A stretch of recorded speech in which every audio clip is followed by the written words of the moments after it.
सभी साईं भक्तों को ओम साईं राम, जय साईं राम। बाबा का चैनल श्रद्धा सबरी चैनल में आपका स्वागत है। और आज आप सबको बताना चाहते हैं कि बाबा के मंदिर जाते हैं और हम लोग को बहुत सी चीज़ें मिलती हैं। अचानक ही हमारे हाथ में पुजारी जी कुछ ना कुछ रख देते हैं, फूल रखते हैं और या बहुत सी चीज़ें रखते हैं। और वो कुछ 5 चीज़ें ऐसी हैं जो हमें मिलती हैं मंदिर से, अवश्य मिलती हैं। किसी न किसी के हाथ में वो चीज़ें आती हैं, बाबा प्रसाद देते हैं या बहुत सी चीज़ें ऐसी हाथ में रख दी जाती हैं। लेकिन मन में प्रश्न आता है कि इन चीज़ों का हम करें क्या। तो आज इसी बारे में आप सबसे बात करना चाहते हैं। जितनी जानकारी आप सबको बताना चाहते हैं कि मंदिर से इन 5 चीज़ों का मिलने का मतलब क्या होता है और इन्हें क्या करना है। मंदिर से ये 5 चीज़ें मिलना, समझिए बहुत कुछ आपके जीवन में बदलाव होने वाला है। और ये जो 5 चीज़ें कभी कभी ऐसी होती हैं ना कि एक साथ ही मिल जाती हैं या कभी एक एक मिलती हैं। हो सकता है कि कभी मिल रही है, कभी नहीं मिल रही है, तो उसमें उदास होने की भी ज़रूरत नहीं है। तो ज़्यादा बात बढ़ाते हुए ना शुरुआत करते हैं कि वो 5 चीज़ें क्या हैं। शायद कुछ लोग तो समझ भी गए होंगे कि 5 चीज़ें क्या हैं। पहला तो होता है कि जब हम लोग मंदिर जाते हैं तो प्रसाद मिलता है। जब बाबा के मंदिर जाते हैं तो प्रसाद मिलता है। बहुत लोग होते हैं कि कहते हैं कि ये थोड़ा लहसुन प्याज का है या व्रत है तो ये प्रसाद नहीं खाएंगे। लेकिन जब प्रसाद मिलता है तो वो प्रसाद चाहे जैसा भी हो आपको ग्रहण करना है और घर भी लाना है। अगर आप अपने घर में लाए हैं तो बच्चों को और परिवार में जिसको भी देना चाहते हैं, जो भी आपको मिले सबको वो थोड़ा सा 2-2 दाने ज़रूर देने चाहिए। प्रसाद थोड़ा हो या ज़्यादा, उसको भाव से लें और सबको दें, क्योंकि प्रसाद हाथ में मिलना बाबा का आशीर्वाद मिलना होता है। तो ये आप हमेशा याद रखना कि अगर बाबा के मंदिर गए हैं और प्रसाद मिला है और अचानक ही कभी कभी इतना ज़्यादा प्रसाद मिल जाता है कि हम लोग कभी कभी किसी दूसरे को भी दे देते हैं। आप दूसरे को दें, लेकिन उससे थोड़ा सा आप ग्रहण अवश्य करें। ऐसा ना हो कि आपने पूरा उठा के किसी को दे दिया और आपने खुद नहीं खाया। तो आप खुद भी लें, थोड़ा सा ही लें, लेकिन ज़रूर खाएं वो प्रसाद। वो बाबा का प्रसाद आपके जीवन में बहुत बड़ा परिवर्तन लाता है। बहुत से बिगड़े हुए काम बनते हैं, तो कभी भी प्रसाद को ऐसे रख करके और बाद में खा लेंगे। और कभी कभी तो ऐसा भी आप लोग करते हो कि प्रसाद आया, घर लेकर के आया, उसे रख दिया, याद ही नहीं रहा, दूसरे दिन भी याद नहीं रहा, ऐसे वो रखा रखा रखा ही रहता है। नहीं, ऐसा नहीं करना है। आप प्रसाद आया है, आप प्रसाद लेके आए हो सके तो मंदिर में ही सबको दो और खुद भी खाओ। घर लेके आए हो तो उसको सबको दे करके उसे ख़त्म करना है। ये नहीं कि उसे प्रसाद, और आप अपने घर के मंदिर में भी प्रसाद जब भोग लगाते हो तो ये नहीं कि वो प्रसाद पड़ा हुआ है उसे बाद में खाना है, नहीं खाना है। प्रसाद जो भी आपने लगाया है वो शाम तक कि आप सबको दें, और प्रसाद अकेले ही भी नहीं, सबको थोड़ा थोड़ा दे करके वो प्रसाद को ग्रहण करना है। क्योंकि जब हम सब अपने बाबा के आगे या किसी भगवान के आगे जो प्रसाद लगाते हैं उसमें बहुत कुछ में होता है, आशीर्वाद होता है, ऊर्जा होती है जो हमारे सबके मन के विकारों को दूर करती है और हमें स्वस्थ करती। तो पहला तो हो गया प्रसाद। अब दूसरा होता है कि हम लोग जब बाबा के मंदिर जाते हैं तो स्नान जल मिलता है, ठीक है ना। तो कभी कभी आप लोग देखते होगे किसी किसी को अचानक ही स्नान जल मिल जाता है, तो ये भी बहुत बड़ी लीला है। अगर अचानक ही आपके हाथ में स्नान जल किसी ने दे दिया है, किसी ने पीने को भी दे दिया, थोड़ा सा भी डाल दिया कि प्रसाद ग्रहण करो, आप अपने को धन्य समझिए कि वो प्रसाद आपको मिल गया है। अगर आपको मिला है तो आप अपने घर में भी लाएं, अगर ज़्यादा मिले तो आप अपने घर लाएं, उसे संभाल के रखें और कोई भी बीमारी परेशानी हो तो उसे ग्रहण करें। और अगर आपको थोड़ा सा मिला, उसी समय मिला, तो आप ये समझिए आपके कुछ बहुत बड़ी कष्ट या बीमारी है जो आपके बाबा दूर करना चाहते हैं और वो स्नान जल आपको मिल गया है।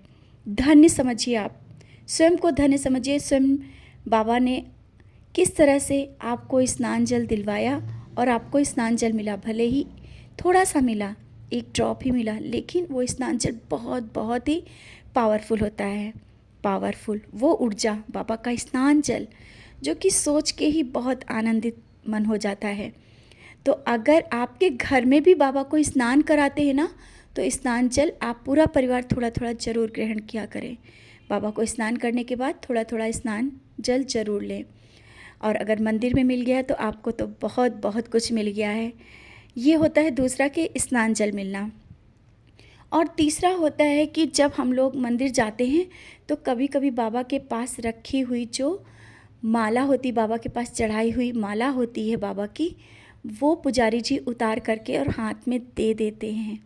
माला, बाबा के ऊपर चढ़ाई हुई माला, उसकी तो बात ही अलग है। बाबा ने पहनी हुई माला जब आपके हाथों में दी जाती है, आप तो इतने बड़े भाग्यशाली हैं कि कुछ कही नहीं जा सकता है। शायद आपको जब भी कभी माला मिली होगी ना, आप उस समय बहुत खुश हुए होंगे। लेकिन कुछ पल प्रश्न आता है ना कि इतनी बड़ी माला मिली है, इसको हमें करें क्या, क्या करना है, विसर्जित कर देना है या घर में रखना है। इस बारे में आप सबसे बताना चाहते हैं। आपको माला मिली है, आप बहुत बहुत किस्मत वाले हो। आप वो माला घर पे लाओ, आप वो माला अपने घर के मंदिर में संभाल कर रखो, ठीक है ना।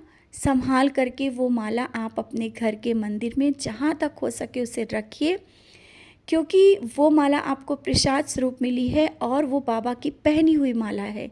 आपके घर में एक ऊर्जा का संचार होने वाला है, आपको बाबा का बहुत बड़ा आशीर्वाद मिला है और कोई ऐसी विश आपकी पूरी होने वाली है जो आपने बाबा से बोला था।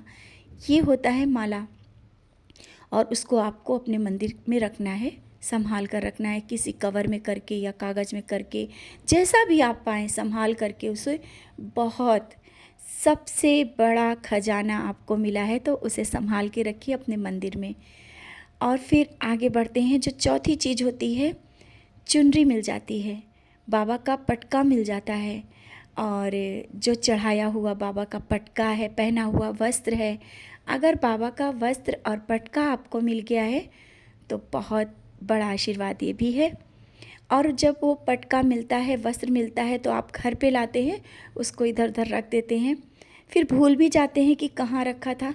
लेकिन जब आप वो पटका आप घर ले करके आएँ, बाबा के वस्त्र जो आपको मंदिर से प्रसाद स्वरूप मिला है, देखिए ऐसे लेने से बात अलग होती है, जब पुजारी जी अपने हाथ से उठा करके देते हैं वो बात अलग ही होती है, क्योंकि वो बाबा देते हैं। तो वो बाबा ने आपको दिया है, वो प्रसाद स्वरूप आप घर लेकर के आएँ, उसे संभाल के रखें। और जब भी कोई परेशानी हो, आपके घर में कोई बच्चा, नज़र लगी है, या आपको भी कोई दर्द है, परेशानी है, तो थोड़ी देर बाबा का प्रणाम करके उस पटके को टच करिए, या थोड़ी देर पहन के ऐसा डाल करके देख लीजिए, बाबा का आशीर्वाद ले करके देखेंगे आपको बहुत कुछ अच्छा होगा और वो बीमारी सही होगी।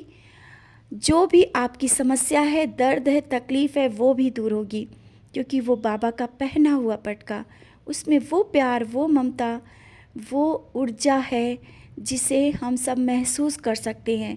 तो कभी भी बाबा का पहना हुआ पटका मिले तो आप इधर उधर रख के या मंदिर में रख के भूले नहीं, आप उसे संभाल के, बहुत संभाल के मंदिर में रखें, या आपके जहाँ पर पैसे रखे जाते, छोटा है तो वहाँ रख दीजिए, नहीं तो आप अपने घर के मंदिर में संभाल कर रखें, क्योंकि वो स्वयं बाबा का आशीर्वाद है। और पांचवी चीज़ होती है, हम सबको जो फूल मिलते हैं मंदिर से। अब हम सबको जो वो फूल मिलते हैं, तो कभी कभी तो वो फूल आप ले आते हो और आपके पर्स में पड़े रह जाते हैं या ऐसे रखे रह जाते हैं, लेकिन आपको ध्यान रखना है कि जो वो फूल मिले हैं वो बाबा का बहुत बड़ा आशीर्वाद आपको मिला है। और आप जब वो फूल लेकर के आते हैं तो फिर भी आपके मन में प्रश्न उठता है कि इन फूलों का क्या करें। कभी कभी आप पेड़ों में ऐसे ही डाल देते हैं, लाते हैं और ऐसे ही डाल देते हैं, डालिए, लेकिन उसके पीछे कैसे करना है वो भी आपको हम बताते हैं। पहली बात तो उन फूलों को आप अपने घर के मंदिर में लाल कपड़े में बांध के रखिए, ठीक है। ये जहाँ पैसे रखे जाते हैं वहाँ पे लाल कपड़े, क्योंकि सबसे बड़ी पूंजी हम सबकी बाबा का आशीर्वाद है, आपको मिला है, लाल कपड़े में बांध करके संभाल के रखिए। और जब आप बाहर जाते हैं, किसी काम से जाते हैं, आपका काम नहीं बनता है, तो फूल अवश्य ले करके जाएं, क्योंकि वो फूल छोटे होते हैं, उनको आप लाल कपड़े में बांध करके ले जा सकते हैं। और फिर मन में प्रश्न उठता है कि फूल सूख जाते हैं, फिर उनका क्या करना है, कितने दिनों तक के रखना है। तो आप सबको बता दें कि जब वो फूल सूख गए हैं, आप उनको अपने घर के जो जहाँ पर पेड़ पौधे लगे हैं उनमें डाल सकते हैं, और हो सकता है उसी से एक छोटा सा पौधा निकल आए और आपके घर को ऊर्जा में भर दे और उससे फूल निकले और फिर से बाबा के चरणों में चढ़ाए जा सके। तो जब वो फूल सूख जाए तो आप अपने घर के जो जहाँ पर प्लांट और छोटे पौधे लगे हुए हैं मिट्टी में डाल दें। हो सकता है वहाँ से एक फिर से नया सा पौधा आए। और हो क्या सकता है, हो सकता है कुछ भी हो सकता है और ज़रूर होता है। तो वो फूलों को इधर उधर नहीं, या आप विसर्जित करते हैं वो ना करें। आप अपने घर के जहाँ पर आप पेड़ पौधे लगाते हैं या जो प्लांट लगाते हैं तो वहाँ पर आप डाल दें, और ज़रूर कुछ ना कुछ बाबा का चमत्कार होगा और नया सा पौधा निकलेगा और फिर से वो खुशबू आपके घर में बिखरेगी। तो आप अपने इन 5 चीज़ों को हमेशा याद रखें जो आपको प्रसाद स्वरूप मिलती हैं। तो उसको कैसे करना है, क्या करना है, वो बाबा का बहुत बड़ा आशीर्वाद है। किस्मत खुल जाती है इन 5 चीज़ों को पा करके। तो ये आप सबको जानकारी जितनी थी आप सबको दी, और इन चीज़ों का ध्यान रखिए। इसी के साथ ओम साईं राम, जय साईं राम।